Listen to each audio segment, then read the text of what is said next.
कहे, अरे जिसे चोट लगती है तेरे नजर की, चाहे उन दिलों की जवानी से पूछो, तो काथे खाए दुर्बास आलमी की, भटकते हुए उनके पानी से पूछो। इंद्रदेव बैठे थे अपने नगर, नारद को बुलाकर के बातें कही।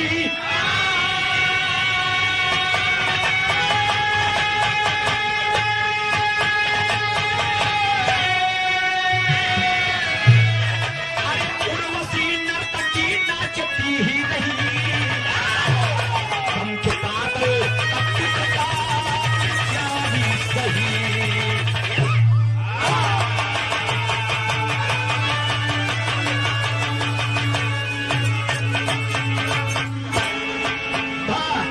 गौर करेंगे आप, एक बार भगवान श्री इंद्र जी, भगवान श्री इंद्र जी अपने ये इंद्रलोक में बैठे हुए थे। बुला करके तमाम नगरवासियों को एक बात बोले कि ए दरबारी घर, कहने कहा बात यह महाराज, कह मृतलोक का कोई ऐसा ऋषि बुलाइए, मृतलोक का कोई ऐसा ऋषि बुलाइए जवन ज्ञानी हो और जवन कही दे वो बात हटे ना। ए भैया हो, जब इतना बतिया कहे तब देव ऋषि नारद जी का आगमन हो गया। देव ऋषि नारद जी के हम बताइए, क्या हम बताओ थे एक ऋषि के नाम, कौन ऋषि के नाम बताए, कहना पड़ा।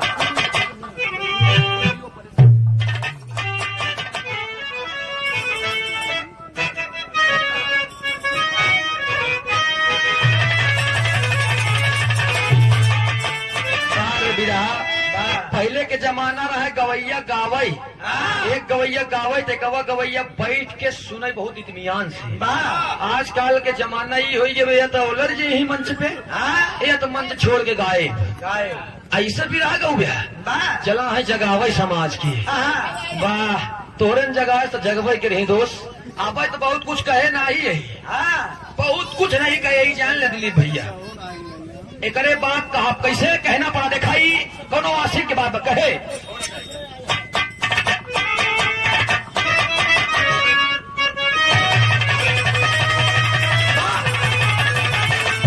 अरे खुद भी हो, अरे खुद भी हो परेसा है, मुझे तो आज माने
चुनौती आए।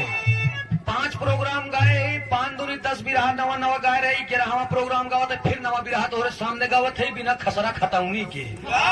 11वां बिरहा बात तो से जय बार मिला भी चैलेंज है सूरज यादव के, फिर नवा बिरहा नवा पंदना गाऊ। लेकिन हम खसरा खतौनी न देखा, बार बार वही बिरहा गाऊगे तो हमारे लोग खुद ही मूड खराब हो जाए। परमादि कहना पड़ा कैसे, यही के भाव में कहना पड़ा था।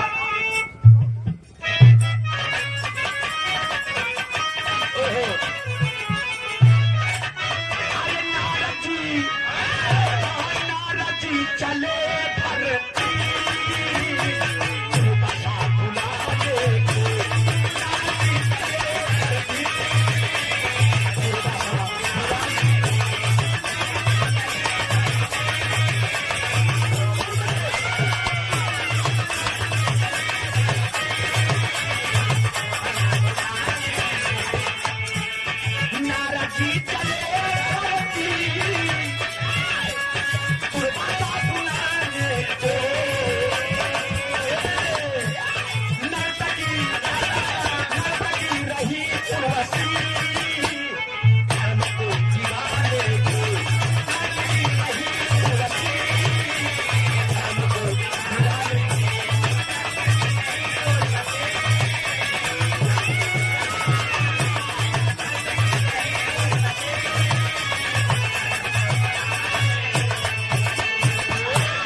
नजम की लाइन में कहना पड़ा, ध्यान दिया आप कि भगवान श्री इंद्र जी के दरबार में दुर्वासा ऋषि जी का आगमन हो गया। अब आगमन हो ही गया तो इंद्र जी गए अपने नगर में नाचने वाली उन नर्तकी के लगे, जौने नर्तकी के नाम उर्वशी बतावल गई। अब बहुत खूबसूरत रहे, एकदम कटीली जैसे आँखी।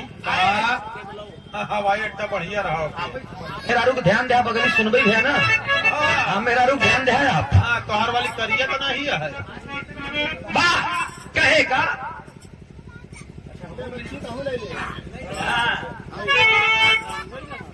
वाह। नजम के लाइन में कहल गए बड़े मास्टर साहब कैसे?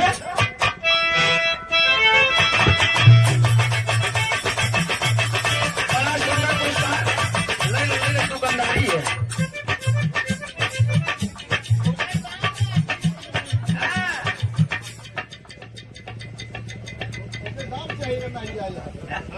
हमरे के तो गीना उना जी वैसे नाम है। बहुत समाया का पुरस्कारी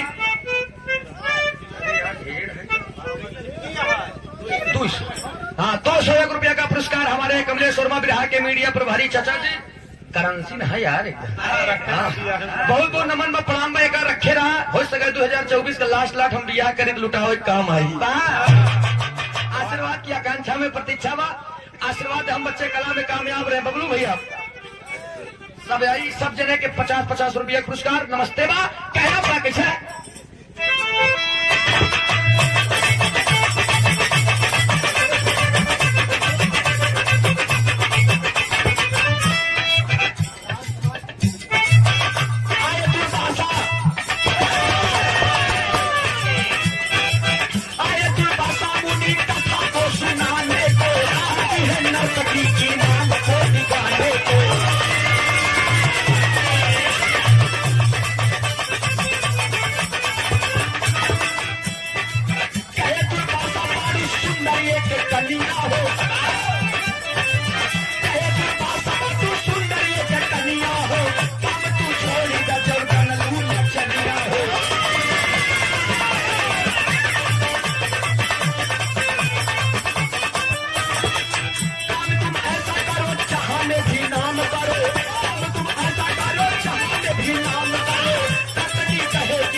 नर्तकी अभिशाप लिया, मन ही मन में अब नर्तकी अभिशाप लिया, मन ही मन में अब नर्तकी अभिशाप लिया, मन ही मन में अब नर्तकी अभिशाप लिया, मन ही मन में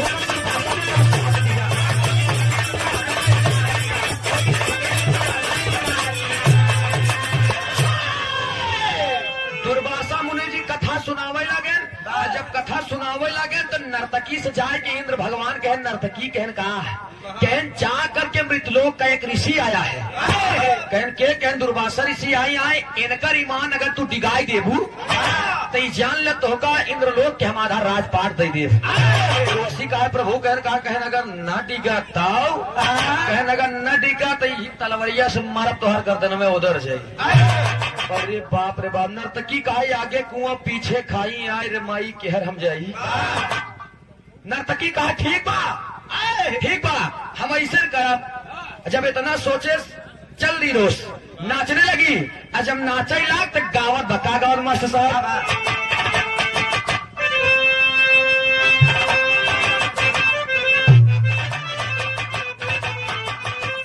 यही गाए अरे तोहर नाम लइके हैदर अली उस्ताद की लाइन नहीं दोस्त। अरे तोहर नाम लइके छोड़ा है जमाना, तोहर नाम लइके छोड़ा है जमाना,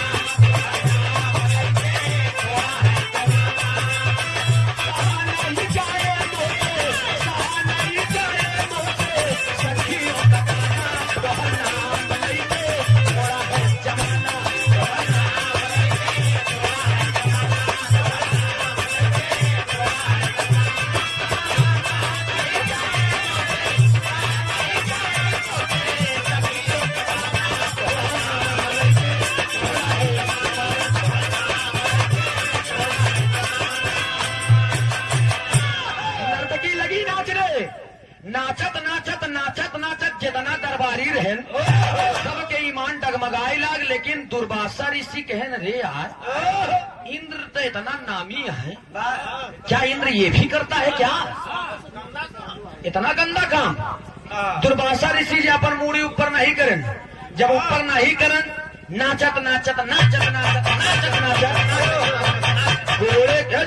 गोरे के पसीना मुड़े चढ़ जाए, लेकिन दुर्वासा ऋषि के ईमान नहीं डगाई पाए। जब ईमान नहीं डिगाई पाई, पकड़ के डढ़िया हिलाई दिन कह रहे जितना देखा था सबके ईमान डी के तुम जानवर हो क्या, तुम्हारे अंदर दिल ही नहीं है, बतावा सब पिघल गए तो पिघलता ही नहीं यार। यही बात दुर्वासा ऋषि के दिल में लग गया दोस्त, और जब दिल में घर कही गई तब दुर्वासा मुनि श्राप दे देते हैं कि ये नष्ट लड़की तुम्हारा शरीर ही नासवान है। कहनी का है कहन बतावा तोहरे शरीरी पे हम लोभाई जाई तो हम दुर्वासा ऋषि ही मनई यही, अन्ना लोभाई हम जानवर ही। उतनी समय दुर्वासा ऋषि ने कहा अगर तुम्हें जानवर बनने का इतना शौक है तो जा हम श्राप देते ही तू जानवर हो जा। अरे बाप रे बाप, तुरंत ही उर्वशी नर्तकी बेचारी तीनवे में घोड़ी बन गई।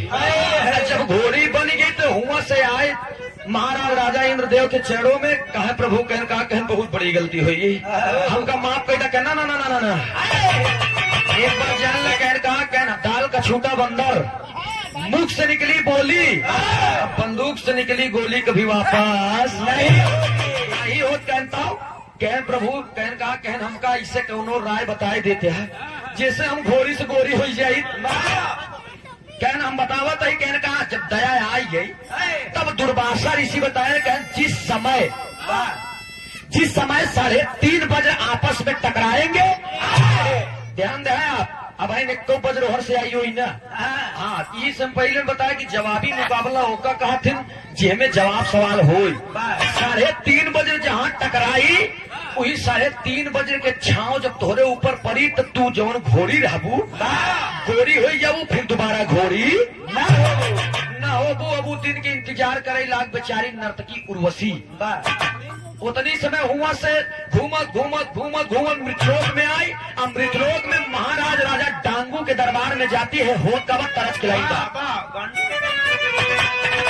महाराज राजा डांगू।